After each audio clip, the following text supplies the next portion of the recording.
to my channel. So for this week's video, we're going to be looking at a case that is very famous, also very, very highly requested from you guys. I get messages about this all the time, tweets, comments on Instagram, and of course many of you have submitted it to my actual case suggestion form, which I so appreciate when you do that. It helps me keep it all a little more organized. Today we're going to be talking about the Menendez brothers, and this case is really wild. It honestly kind of plays out like a movie. It's a little bit of an older case. It took place in the 80s, but it has kind of gotten a resurgence in publicity lately, mainly on TikTok, which has been really interesting. I feel like many people who may have experienced watching this all play out back when it was taking place might feel different about the case now, looking at it with fresh eyes. It's a very controversial case. I'm sure you guys will have plenty of opinions, of course. Leave them below. I love hearing what you guys have to say about these cases. But this isn't one that I think many people are on the fence about. They are either on one side or the other side. There is a lot to go over here today, so let's go ahead and dive right into the Menendez family. So their story really begins with the patriarch of their family, their father, Jose Enrique Menendez, who was born on May 6, 1944 in Havana, Cuba. His father was a former soccer star and his mother was a former champion swimmer. And Jose really took after his parents. He was very competitive, he was athletic, and he normally got first place. He was very successful in all the sports that he did: basketball, soccer, swimming. When Jose was about 15 years old in 1960, things got really crazy in Cuba. Fidel Castro had taken complete control of the military and political power and was now Cuba's prime minister. Jose's parents felt like it wasn't safe for him there, so they ended up sending him to the United States when he was just 15. So he came here alone, and his parents decided to stay in Cuba to try to protect what they had left. They had a lot of their properties seized by the regime, but they were hoping that they could protect a few, so they had to stay there, but they sent him alone to the US. And at first he lived in his cousin's attic. It was definitely a hard adjustment for him, but luckily for him, he had sports still, so that was kind of a sense of normalcy, and eventually he got a scholarship for swimming. So he ended up going to Southern Illinois University, and in 1962 he met Mary Louise Anderson, who went by the nickname Kitty. Kitty was just a few years ahead of him at SIU, and she was born in 1941. She grew up in Chicago, and she was a former beauty pageant queen, so he was very attracted to her. They hit it off right away and started dating. By 1963, Kitty ended up graduating from SIU, and Jose decided that he was just done with school and he decided to leave when she graduated. He was just 19 years old at the time, and they actually decided to go and elope. After this, they moved to New York, where Kitty was a teacher for a little while, and Jose ended up enrolling in Queens College in Flushing. He decided he was pretty good with numbers, so he was going to get his degree in accounting, and during that, he worked as a dishwasher part-time. Eventually, Jose and Kitty got pregnant with their first child, and it was a boy. His name was Joseph Lyle Menendez. He was born in New York on July 10th, 1968, and they ended up calling him Lyle for short. At this point, Kitty decided to quit her full-time teaching job because she wanted to be a full-time mom instead, and she was very excited to be a mom. Eventually, the city became a little too much for them, so Jose decided to move the family to New Jersey. Specifically, they moved to Blackwood, New Jersey, which is a small unincorporated community. And then on November 27th of 1970, they had their second son, Eric. And around this time, he had a big shift in his career path. He ended up going into the music industry, so very different from accounting. But he really liked music and he liked money, so he decided to make the switch to the music industry. And this was a good move for him because by the 1980s, he was a top executive with RCA Records, and he signed several really popular groups, the most popular being Duran Duran. The family moved to a $1 million estate in Princeton, New Jersey, and both boys attended Princeton Day School, which is a very prestigious and top-rated private school. And as soon as the boys were old enough to, walk and talk, the expectations were set for them that they need to be successful. They need to excel in academics, in athletics, and they weren't the kind of parents that were okay with trying out a sport and just having fun with it and getting the consolation trophy. No, they wanted their kids to be best of the best. So one sport that they got really into and they were very good at was tennis. Both of them were exceptional tennis players, actually. They spent a lot of money in training and classes and all of that. And their mom, Kitty, was like their cheerleader. She was always at every practice, every game, cheering them on. And at this time, from the outside, it looked like they were living a very comfortable and happy life. In 1986, Jose decided that he wanted to leave the music industry and get into the movie industry instead. So of course, where do you gotta go if you're gonna be in the movie industry? Hollywood. So he packs up the whole family and they all head to California. In 1987, Jose started a new job working for Live Entertainment, which was a newly formed company that was already in trouble. Just to give you an idea, the company had lost over $20 million the previous year. So they were really not doing great. So Kitty was a little nervous, making this cross-country move to this failing company. But Jose was confident that he could swoop in and save the business. And it worked, because his first year, he increased the profits by $8 million. And the second year, he increased them by double that, $16 million. And he was known for doing whatever it takes, using some pretty ruthless business tactics, but it definitely paid off for him, because eventually he was named CEO. And when he started that position, his salary was $500,000 per year, with an additional up to $860 million in bonuses. So the company took out insurance policies, life insurance policies, on all of the top executives at the company. Live Entertainment took one out on Jose, obviously, and they actually made themselves the beneficiary, which I guess is pretty common practice for large corporations. But they also had a second policy for employees that was worth $5 million, and for this one, they could have anyone as the beneficiary.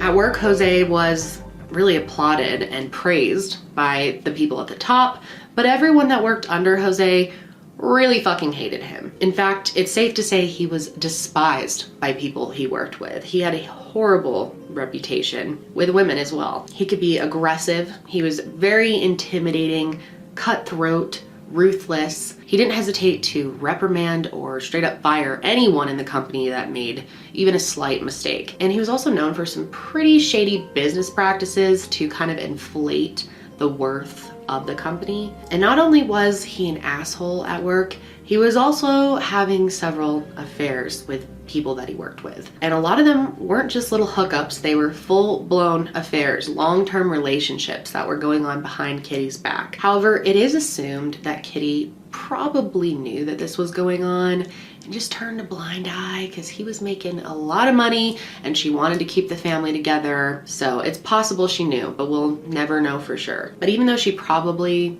had a gut feeling that all of this was going on, or might have straight up known about it, she still made an effort to be as involved in his life as she could be. She insisted that she went on business trips with him because she didn't trust him. And Jose worked a ton. He went on business trips all the time.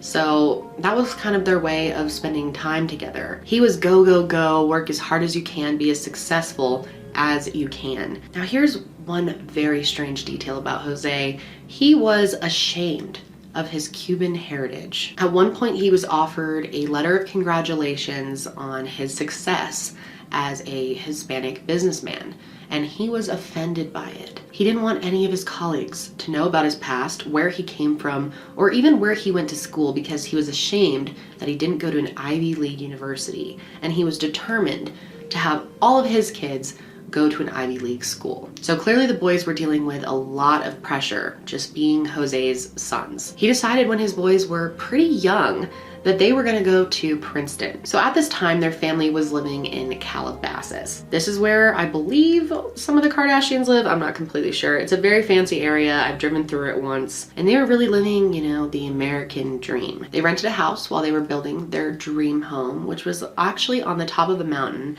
and it was on 13 acres of land. And on the outside looking in, they seemed like they had the perfect life. The American dream. They seemed like a picture perfect, close, happy family, and the parents were super involved in the kids' lives. They were always at their sporting events, very involved in who they were dating and their academics, especially Kitty. They had hoped that the boys would excel in school as much as they did in tennis, but that wasn't the case.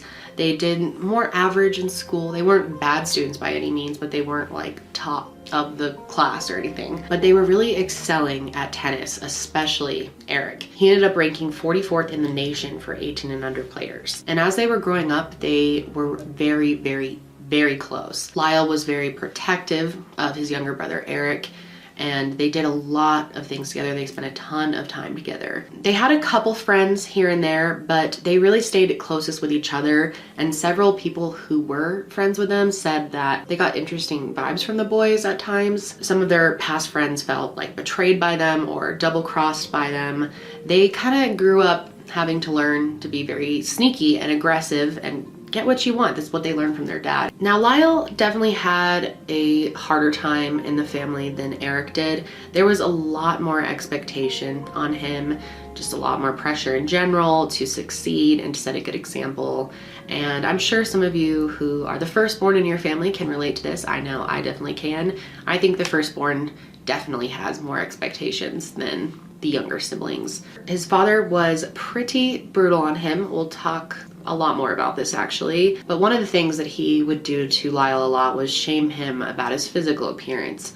And one thing that he was very insecure about was the fact that he was going bald at age 14, and his father forced him to wear a toupee. That's how concerned he was with their image. He didn't want to have any imperfections in his children. And the boys definitely grew up learning that money is everything in life. It's all about getting as far as you can, being first place, being the most successful, and making the most money. You could definitely consider these two brats. You know, it was their environment, but they had no concept of money. Like when Lyle started driving, he wanted a Porsche right away, and his dad actually decided to have a little restraint and said no to the Porsche. But the boys both definitely struggled with confidence issues at the end of the day. Even though they were nationally ranked tennis players, they never felt good enough for their father. Eric really started to struggle with it more as he got older, and eventually he started to rebel a little bit and started hanging out with the wrong crowd, you could say. Eric eventually started bringing Lyle around with them, and they all started hanging out in a big group. And one particular time, they were all hanging out and they decided that they wanted to do something rebellious.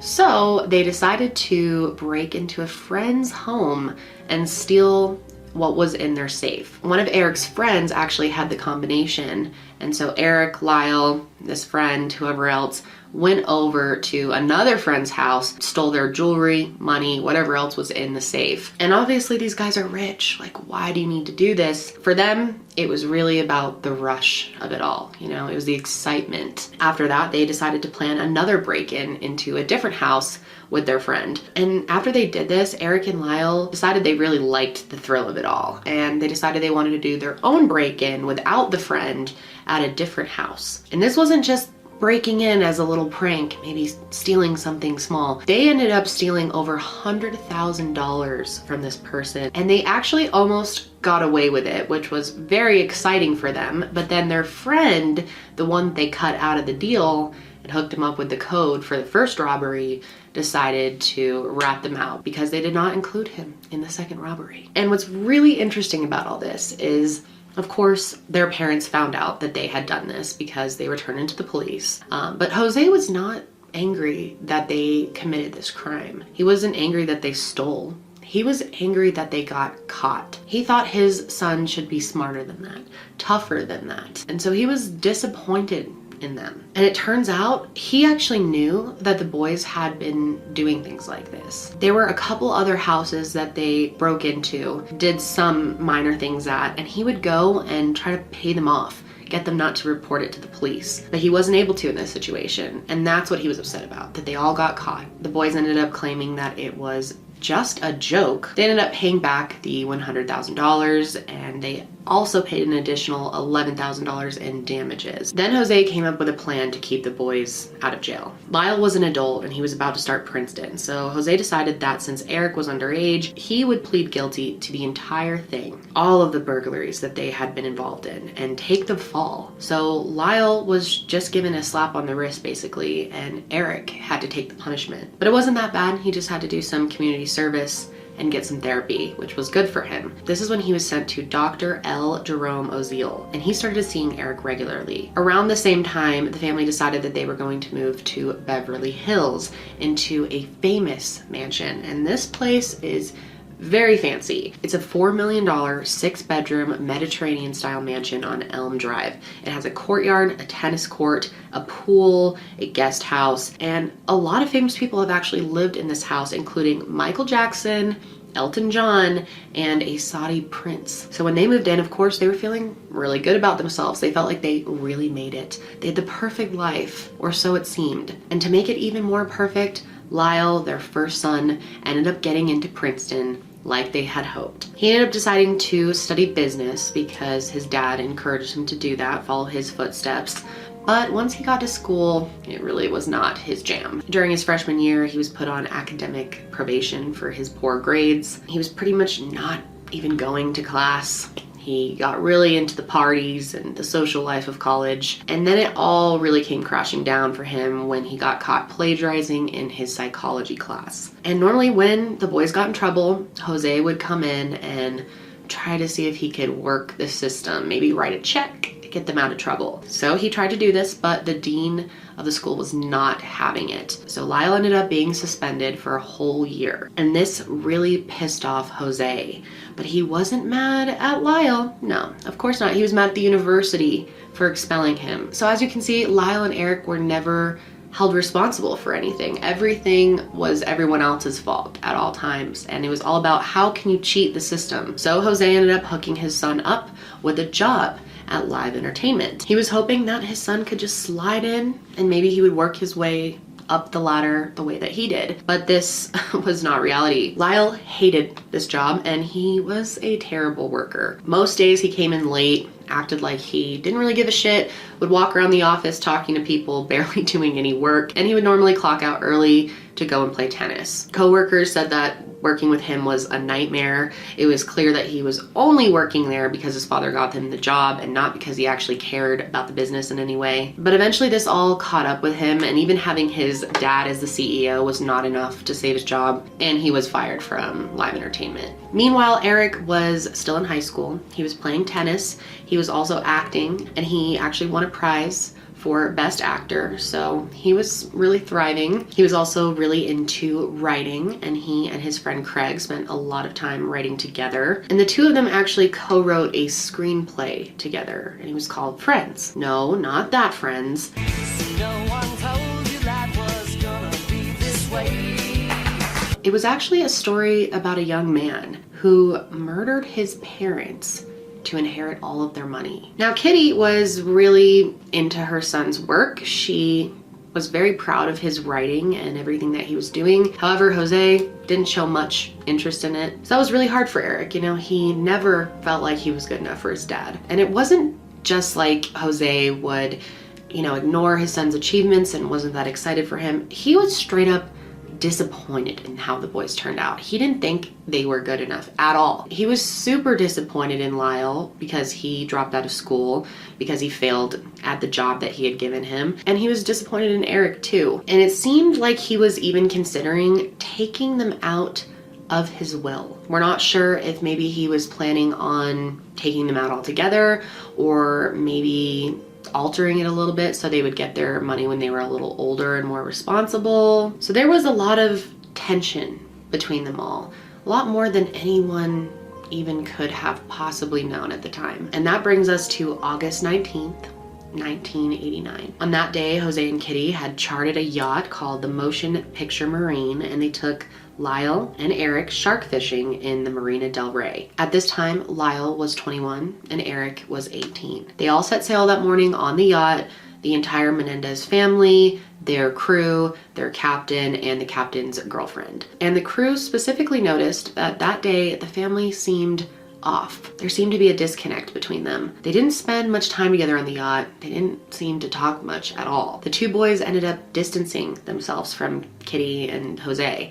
They went and sat on a different side of the boat than them and didn't seem to want to be around their parents at all. The next day was August 20th and their maid was off. They had a maid and she did not work on Sundays. The boys ended up deciding to go see a movie together that night, and Jose and Kitty decided to watch their own movie at home in their den. The den is in the back of the house. It's very dark, cozy, and they were eating some vanilla ice cream and strawberries and just lounging around. Kitty was in her sweats, and they're just watching their movie in the den, having their ice cream, when all of a sudden at 10 p.m., Eric and Lyle burst through the doors with guns. And the two of them were obviously completely shocked to see their kids standing there with shotguns in front of them. And they started shooting right away. They both walked in, and Lyle didn't hesitate at all. He shot his dad in the back of the head. He used a Mossberg 12 gauge shotgun, so it did a lot of damage. And the plan was for Eric to shoot his mother, but he was panicking, and Lyle ended up having to do it for him because she almost escaped the room. She ran out trying to get help. She ran over the sofa, out of the door and down the hallway, and that's where Lyle ended up shooting her. At first, he shot her in the leg at close range, and it was so powerful, it shattered her leg bone. They continued to shoot at them until they were out of ammunition completely, but Kitty was still alive. She was just laying on the floor. So the two of them went outside to reload their guns. And while they were outside, Kitty tried to get up, and she slipped in her own blood and fell to the ground. When they got back, they continued shooting, and they shot her in the face, which killed her. Eric actually shot her twice to make sure she was really dead. She was shot a total of 10 times in her leg, in her arm, in her chest, and of course, her face, and she was completely unrecognizable. It was brutal. Jose's death was brutal too. He was shot 6 times. He had a hole in the back of his head the size of a fist. That's how big, because it was so close range. They had unloaded a total of 15 rounds, and they decided to make it look like a mob hit. So they ended up shooting both of their parents one more time in their knees, also known as a kneecapping. Jose was 45 years old when he died, and Kitty was 47. And then at 11:47, a call came into dispatch from Lyle. What's the problem? Someone killed my parents. Pardon? Someone killed my parents. What? Who is the person that was shot? My mom and my dad. Your mom and dad? Okay, hold on a second. So it actually took officers a while to get to the scene. It's weird. The boys expected police to be there extremely quick, as soon as the gunshots went off, practically. They lived close to neighbors, and they figured someone had to call the police. Plus, there were officers, patrolling in their fancy rich neighborhood. This kind of stuff doesn't happen there. They thought that the gunshots would attract a bunch of police, but they were shocked when they went out of the house and were just waiting there and no one showed up. And the cops, of course, they did show up, but it just wasn't as quick as you would expect. Officers who were there said the two of them came out of the house hysterically screaming. They seemed really traumatized. Eric collapsed onto the lawn and curled up in a ball. He was shaking, hyperventilating, and just screaming uncontrollably. According to officers, Lyle was trying to comfort him, but was also hysterical. The officers who were there said their grief seemed genuine. They seemed heartbroken, petrified, like someone had really come in and murdered their parents, even though it was them. So then they go inside, and it is a horror scene. The den is covered in blood, the ice cream bowls are spilled, and then their two bodies are there, disfigured because they had been shot so many times. They were unrecognizable. When I walked into the room and, the television was on, and, there was blood and body parts all over the place. So of course, they started their investigation with the boys, talking to them, where were you guys tonight? And they had been at the movie theaters. They said they originally had tried to see License to Kill, but that was sold out, so they ended up going to Batman instead. Then after this, they said they went to the Taste of LA festival and came home to this scene. And police found them to be very credible. They believed their whole story, so much so that they decided to not even test their hands for gunshot residue, which is very weird because that's normally just standard procedure for anyone who's in a crime scene or near a crime scene where there's guns involved. But they were so moved by the emotions that the boys were having that they just figured there was no way they had any involvement in this. This was some random hit, and it was probably mob related because of their kneecaps. And the boys really pushed this story. They thought it made a lot of sense too. They said that their father had some connections, possibly to organized crimes. There's people out there that would want to see him dead. But as detectives started to look into the mob theory a little more and analyze the crime scene, they felt like the mob theory just didn't actually check out. The main reason being that this crime was messy and it looked personal. Normally with a mob hit, they come in, they shoot the person in the head. They do it as quick as possible and leave behind as little blood as possible. But this was a bloodbath. Plus, they figured that Kitty probably would have been kept alive because she wouldn't have been the target. Plus, they figured that there were plenty of other people that could have done this, that hated Jose. In his career, he had belittled, humiliated, and fired tons of people. There were plenty of people who would be seeking revenge on him. They interviewed several co-workers and ex-employees, but nothing panned out. No one seemed like they were that angry at Jose. I mean, don't get me wrong, plenty of people hated his guts, but not enough to kill him. And when people found out in the community that Jose and Kitty had been killed, they were pretty shocked, especially about Kitty's murder, because she was known as a really friendly, well-liked person. To everyone, she seemed like a loving mother, a devoted wife. Why would anyone want to kill her in such a brutal way? But no one thought that it could have been Eric and Lyle that did this, and they were sticking to their story. They acted incredibly devastated by the loss of their parents and also very scared. They started living out of hotels right away, claiming that they were afraid that whoever did this to their parents would come back and kill them. They ended up getting bodyguards and started wearing bulletproof vests, but they also started taking advantage of the money right away. They started spending their parents' wealth immediately. August 24th, literally the day before their parents' funeral, Lyle ended up buying 3 Rolex watches. They showed up to the funeral all decked out, brand new shoes as well, and they showed up late. And the boys were acting very odd. A few people noted this, especially Lyle. He started making like casual jokes about his father, about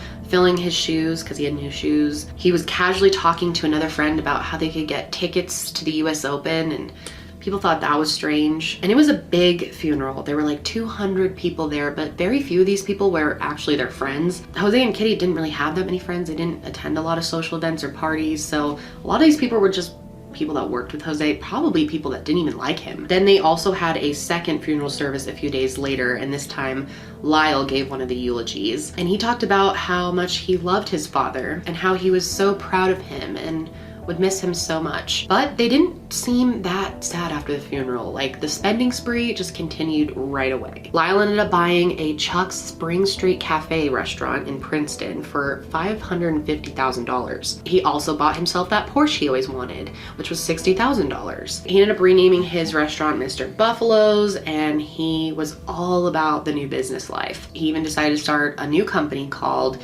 Menendez Investment Enterprises. He hired some friends from Princeton that he knew, and he also planned to franchise the restaurant. So he was making a lot of moves in the business world. Eric was also spending a lot of money, not quite as much as Lyle, but still a lot. He bought himself a brand new Jeep Wrangler, and he also started paying for private tennis coaching. And this tennis coach charged like $50,000 a year, so it was a pretty big deal. And they decided to keep living in the house. They just rented some new furniture to replace the blood-soaked furniture in the living room. At one point, they thought they might move out. They were going to put down a deposit on a $900,000 penthouse, but they decided against it. Instead, they leased 2 adjoining condos in Marina del Rey, and they threw a bunch of parties there. And during all of this, the mansion was just sitting there empty.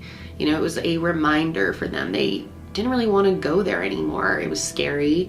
It reminded them of what they did. And at this point, the only 2 that knew who really killed Jose and Kitty were Lyle and Eric. They continued to spend money. I think it was also a way of distracting themselves from the stress they were feeling from committing a murder. They bought themselves really expensive wardrobes. Eric eventually bought himself a Rolex. Those 3 Rolexes that Lyle bought were just for himself, so Eric had to buy his own. Eric also got really into gambling, and he ended up losing a lot of money that way. And he ended up changing his original plan, which was to go to UCLA for tennis, and he decided to go do these competitions in the Middle East, and he did that for a little while. Eric was actually hoping to go pro in tennis. That's how much he loved it. We hired an Olympic weight training coach for them. We had a complete nutritional profile done on them. They had their volume of oxygen uptake measured, their flexibility, obviously, strength. All of these things were measured. They acted like everything was normal, like they didn't just murder their parents recently. They were driving around in Kitty's Mercedes-Benz as if all was good. And as time went on, they just continued to spend more and more and more. And 6 months after their parents were murdered, they had spent over $700,000, which is equal to about $1.5 million in today's money. They just started spending money. And that just didn't seem like the way to grieve over the loss of your parents, is to start spending their money. And they were going to be inheriting a lot of money. Jose was worth about $14 million, plus they also were going to get the $5 million from that second life insurance policy. And Eric and Lyle were going to inherit all of this. And they probably would have spent more than they did in that first 6 months, but they didn't have access to all of it yet. It had to be settled through Jose's estate. And you're probably wondering why no one was suspecting them, you know? It looks a little weird with how much they are spending and thriving after their parents were just murdered. And you would be right. Detectives were starting to catch on. They started realizing that the two of them had a huge financial motive for committing this crime. Plus, the longer time went on, the boys seemed less and less interested in the investigation. They would never call and check in to see if they were any closer to figuring out who killed their parents. They didn't seem concerned about it at all. They certainly weren't acting the way you typically would if your parents had just been killed. So they looked a little closer at the boys, and that's when they realized that they had purchased guns on August 18th, so 2 days before their parents were killed. They used a stolen ID to purchase the guns, and then they brought them home. Then they found out that the boys had also hired a computer expert to completely erase their family's hard drive. This was important too, because they believed that Jose had the most updated versions of his will on the computer. So police ended up talking with Eric's friend Craig, who was the one that he played tennis with, and they were working on writing that script together as well. And so they asked him to go to lunch with Eric, and he did. It was November 17th. He asked him to go to lunch, and they did like normal, but Eric seemed very nervous, very anxious. Craig kept kind of poking at him, you know, what's going on?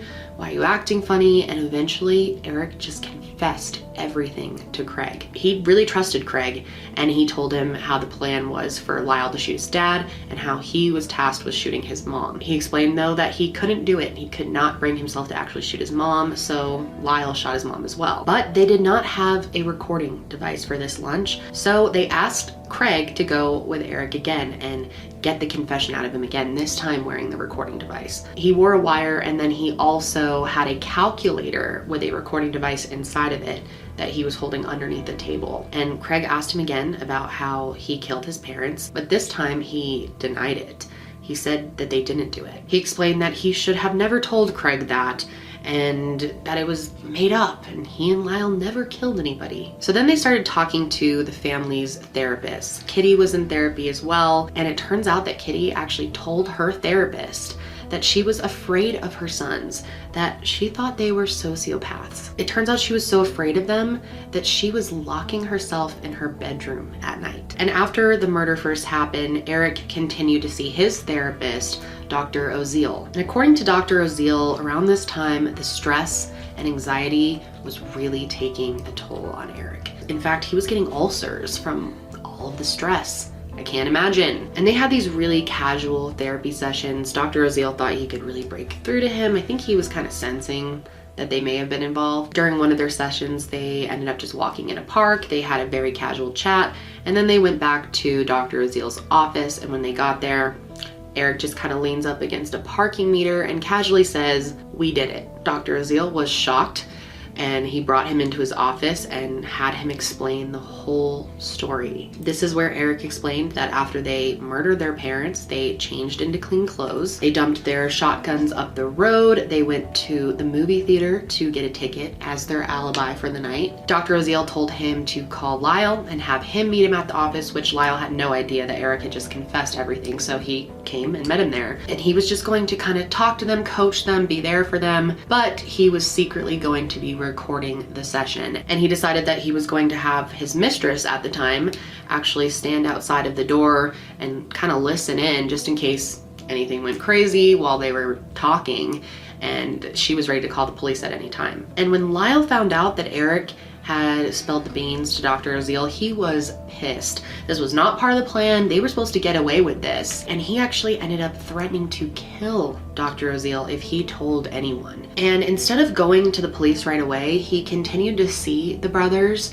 He continued to have several sessions with them, and he recorded all of it. And they began talking about the murders in more detail. Dr. Oziel was just keeping all of this information until the day that his mistress, her name is Judalon, actually went to the police and gave them the information. And she said that she did this because Dr. Oziel was abusive to her and she wanted to kind of get revenge on him. So the police found out that he had confession tapes from the boys and that they were the ones who murdered their parents. So they got a subpoena for the tapes, went and seized them from a safety deposit box that he had in a bank on Ventura Boulevard. And right away they got word that Lyle might flee the state over this, that he was terrified of getting caught. So they decided that they could waste no time. Lyle clearly knew that the jig was up. So on March 8th, 1990, over a dozen police officers actually stopped him as he was pulling out of his driveway. They had him get out of the vehicle, lay down on the ground, face down. They handcuffed him and took him into the police station.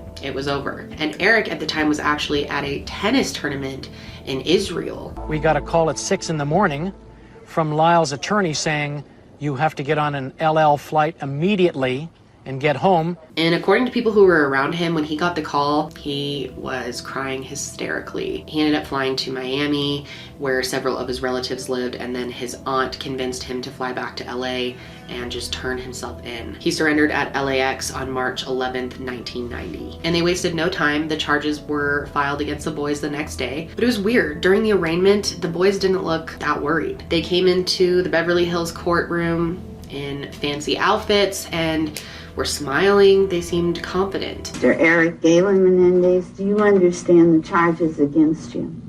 I understand both of them, Your Honor. Thank you. Mr. Joseph Lyle Menendez, do you understand the charges against you? Yes. And when people found out that the Menendez brothers had been charged with killing their parents, friends and family couldn't believe it. Some of their family members supported them still though. They sat in the front row at trial. Their tennis coach sat in the front row, and Eric's girlfriend. Even their grandma sat in the front row, Jose's mother.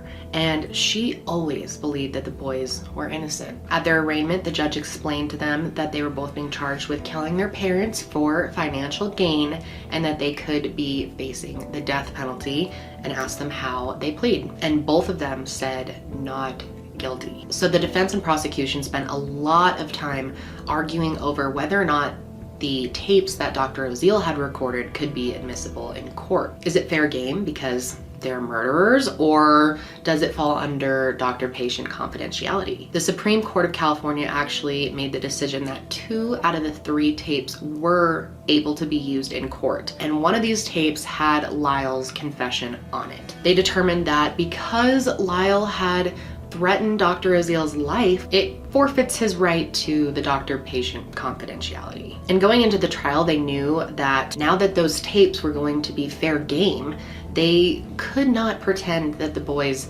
didn't commit this crime. They were going to have a different strategy. So in July of '93, it was announced for the first time ever that Eric and Lyle had actually killed their parents in self-defense after a lifetime of psychological, physical, and sexual abuse at the hands of their father, and that they killed their mother as well because she allowed it to happen. We have evidence that will prove that they were experiencing fear, that they were in imminent danger of death or great bodily injury at the hands of their parents. And when this came out, the media went wild. There were so many opinions. Many people felt bad for the boys and believed them. Many people thought it was purely a defense strategy. So the trial began 10 days later, July 20th, 1993. And they tried them both separately. So, you know, they had 2 different defense teams, 2 different juries, and normally they do these at different times, but they decided to do their trials at the same time. And this was being covered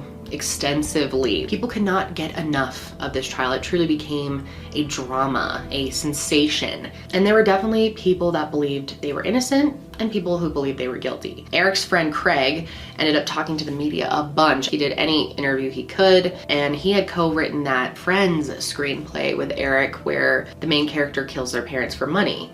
So it seemed like they planned the murder. And the media kind of portrayed Lyle as the older, more dominant brother that kind of convinced Eric to go along with his plan. And they actually made the decision to broadcast the whole trial live on TV for people to watch. So it became a reality TV show almost. Opening day attracted a dizzying assortment of spectators who descended on the Van Nuys courthouse. Girls were lining up at 4 o'clock in the morning and behaving like Lyle and Eric were rock stars. It was the hottest ticket in town.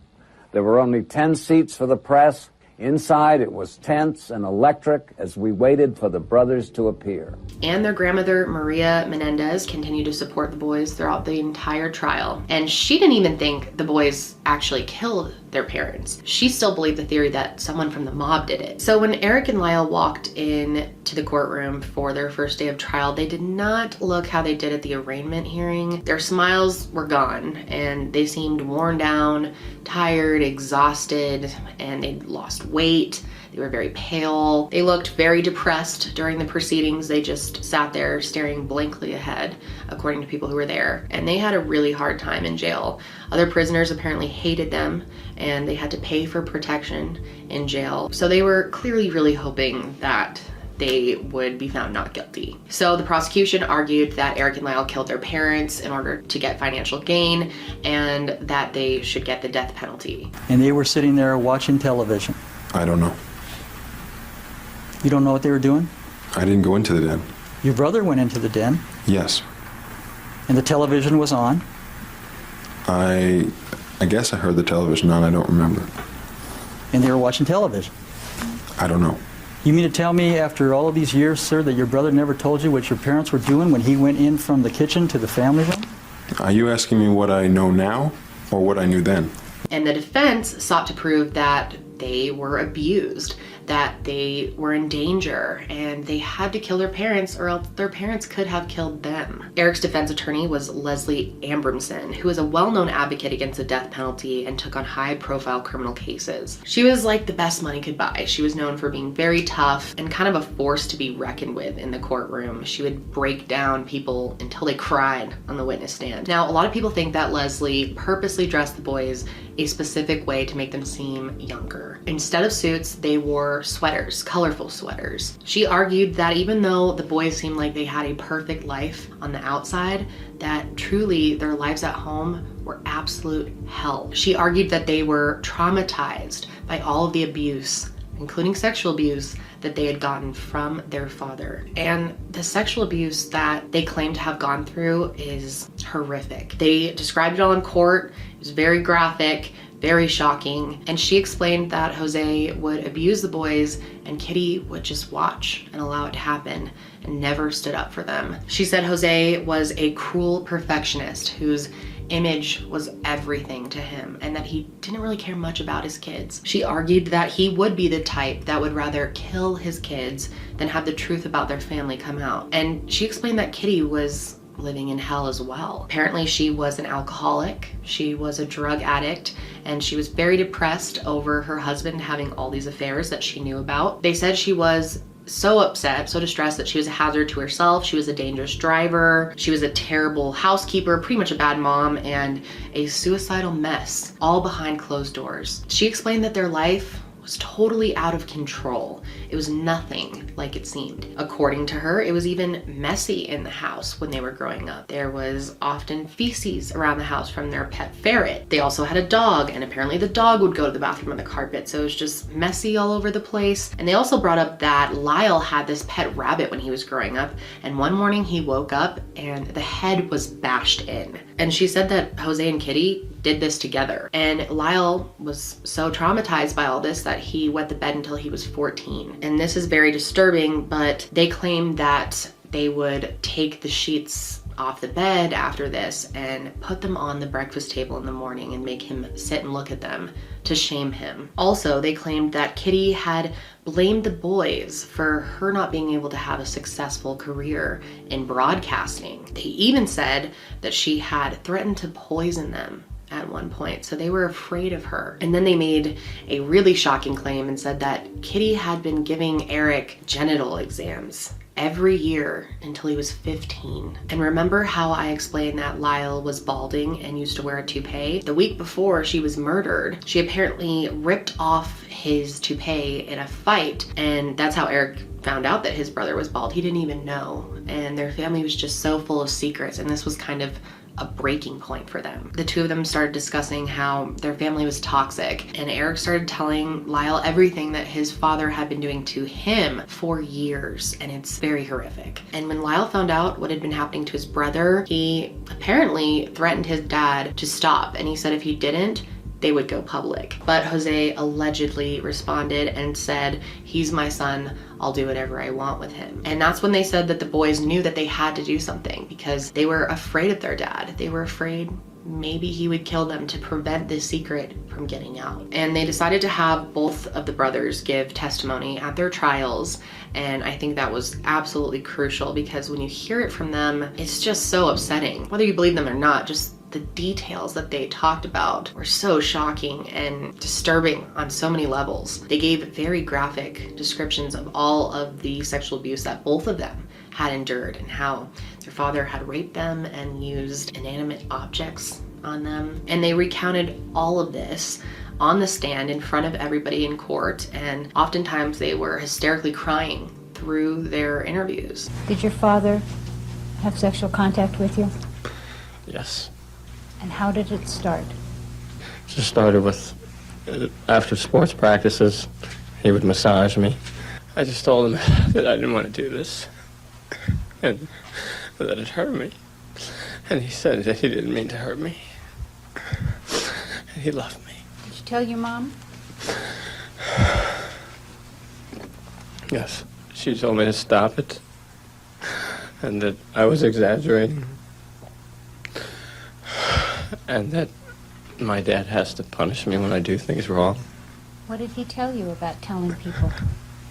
He just said that it was our secret, that bad things would happen to me if I told anybody.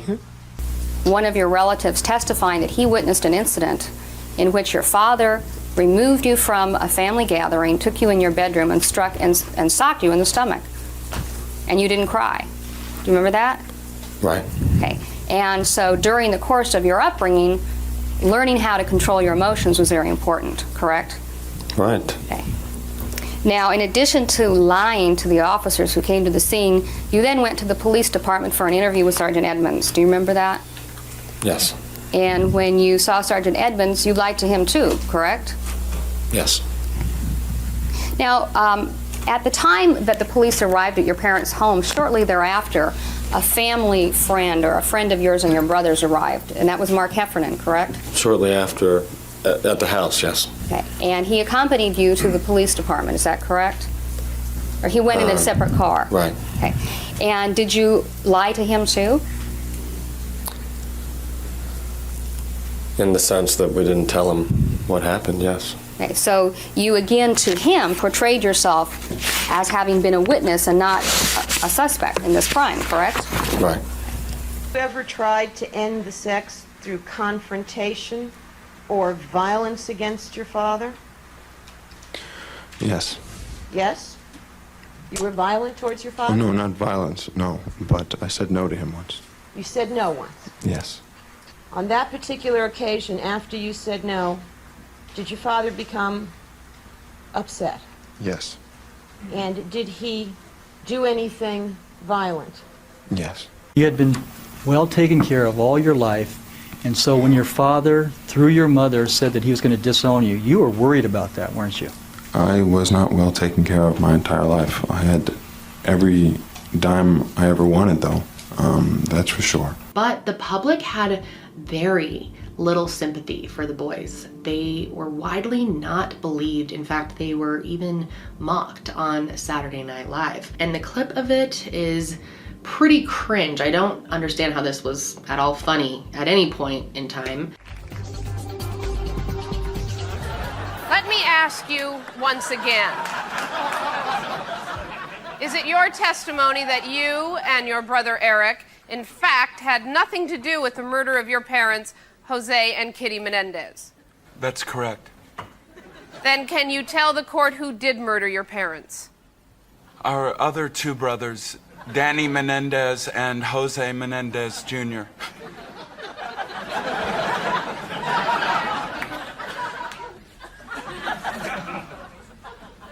Would you state your names for the court record? Danny Menendez. Jose Menendez Jr. And you are both sons of Jose and Kitty Menendez? Yes. Yes. And you are not Lyle and Eric Menendez pretending to be two different Menendez brothers? No, we are not. And it is your testimony that it was you who killed your parents, Jose and Kitty Menendez, and not your brothers, Lyle and Eric Menendez, to whom you bear a striking resemblance? Yes. And that you forced your two innocent brothers, Lyle and Eric Menendez, to confess to the murder? Yes. Yes.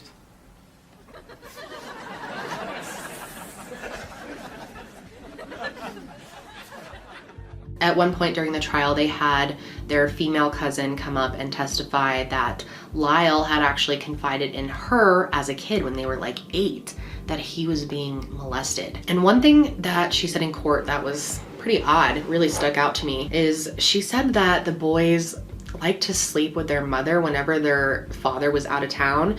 They would argue over who got to sleep in her bed, which, I mean, a lot of people do that. It's not that weird, but they did this until they were 15, which she noted seemed a little odd to her. Their friend Craig, who had been talking to the media a lot, had been told to stop talking to the media, been banned from talking to the media, and now he was going to be testifying in court. And he testified about how Eric had confessed to the murders 12 days after they happened. And he also talked about the screenplay that they had written, which kind of was almost premeditating a murder, which they actually did not have the screenplay as evidence in court. They just discussed it, but the jury wasn't able to, read into it. He said that he went back outside and his brother was standing there with 2 shotguns and said, "Let's do it."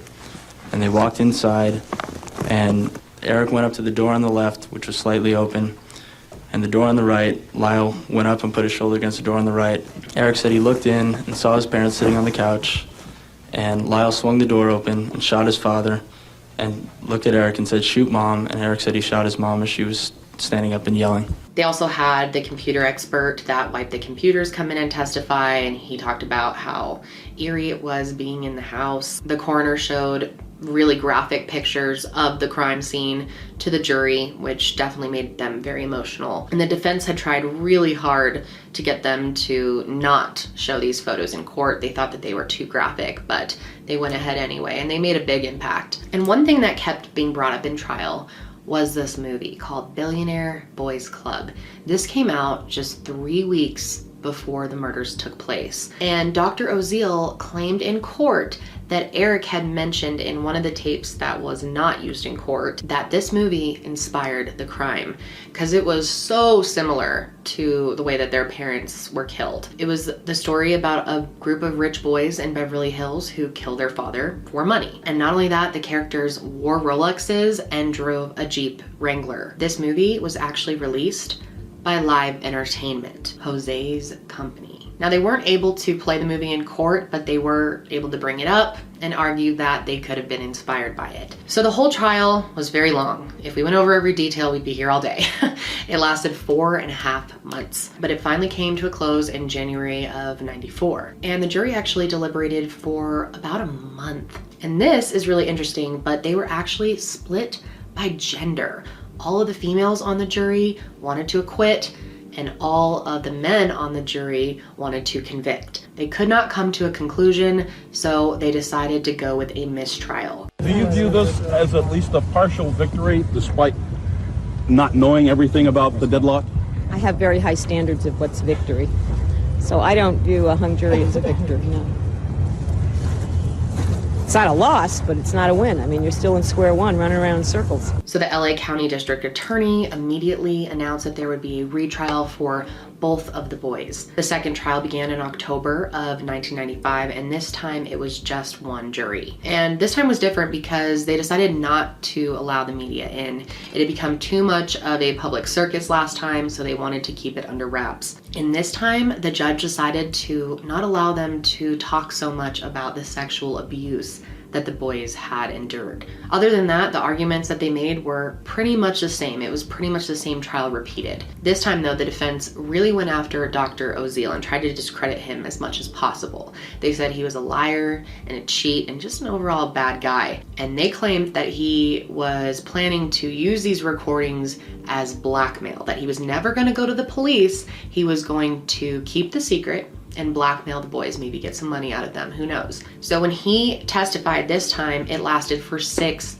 days. And this led to 2 of his mistresses filing complaints against him. And the state also recommended that he lose his license. And the defense was hoping that this would kind of distract the jury from Eric and Lyle. And when Eric testified, it actually lasted several weeks. Apparently he called his father a killer, said he was very afraid of him and thought that he would have killed someone if he didn't kill him first. During the cross-examination, Eric actually was caught in a lie. He said that they had bought pistols for protection 3 years before the murder, but it turned out the store he claimed to have bought them from wasn't even open at the time. And so the prosecution was able to ask the jury, you know, if he could lie about that, what else is he capable of lying about? Is it all made up? The main thing that was different with this trial though was Lyle did not testify, which was an interesting move. So this time the jury deliberated for nearly 3 weeks and they ended up finding Eric and Lyle guilty of 2 counts of first-degree murder and conspiracy to commit murder. And before they were sentenced, they decided they wanted to have their word out to the public. And they did an interview with Barbara Walters. And this is a really famous interview. It's very interesting. A lot of it's on YouTube. I recommend watching it. Do you think the media has portrayed you fairly? Can you tell? I don't know if anyone can be portrayed fairly in the media, who they are. Well, let me say it. There are people, a great number of people, who think that you two are spoiled brats, that you are evil, that you are monsters. What do you say to them? That's not who I am, but I can't defend that. I would be surprised if anybody that was present at that trial and saw the whole thing rather than snippets on the news would feel that. So the jury ended up deciding that they were not going to move forward with the death penalty because Eric and Lyle had no history of violence, but they completely rejected the idea that this was done in self-defense in any way or that the boys were abused. The Menendez brothers were sentenced to life in prison without the possibility of parole on July 2nd, 1996. And this is one of the most controversial verdicts of all time.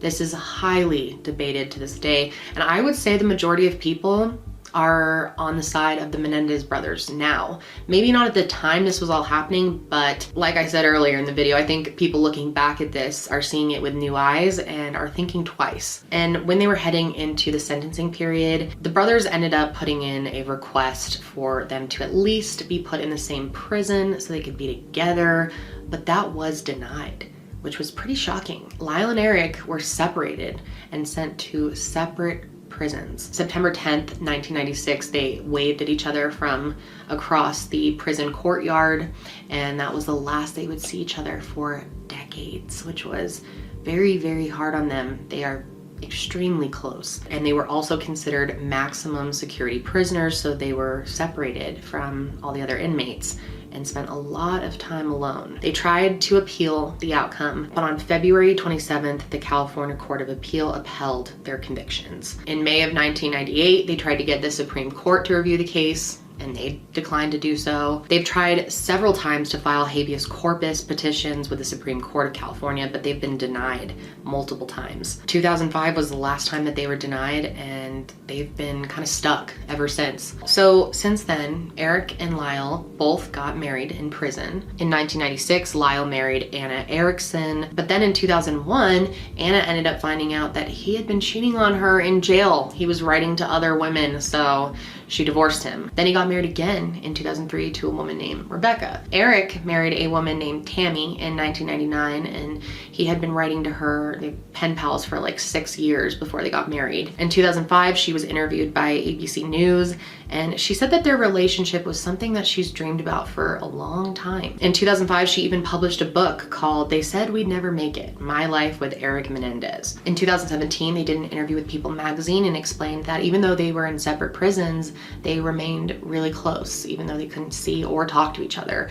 They even were communicating through their wives. They were sending letters back and forth. They would even play chess through their wives, through the letters. But they finally got to see each other again in February of 2018 when Lyle was actually transferred to the same prison that his brother was in. And when they finally got to see each other in person, it had been 22 years. And people who were there said that they just hugged each other in silence for minutes, and they were both just crying hysterically. And after that, they actually allowed them to have a few hours alone together. At first, they were housed in separate areas in the jail, but eventually they moved them into the same unit. So now they get to spend time together every day. They get to have meals together and walk around, get exercise together outside. And a lot of their family members still stand by them to this day, and they're very happy that they're at least now together. Some family members have even spoken out that they are absolutely sure that Eric and Lyle really did go through years of horrific abuse at the hand of their father, and that their mother let it happen. And that's what makes this case so controversial. Some people think that this is 100% a fabricated defense by two rich kids who got greedy and killed their parents, and many others see it the complete opposite way, that these were two very abused boys who were terrified and felt like they had no other choice but to kill their parents in self-defense. So that leads me to the question of the day. What do you guys think happened? Do you think the Menendez brothers are guilty or not guilty, and why?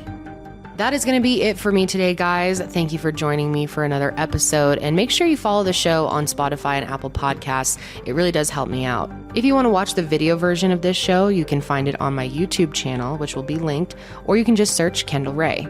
I will be back with another episode soon, but until then, stay safe out there.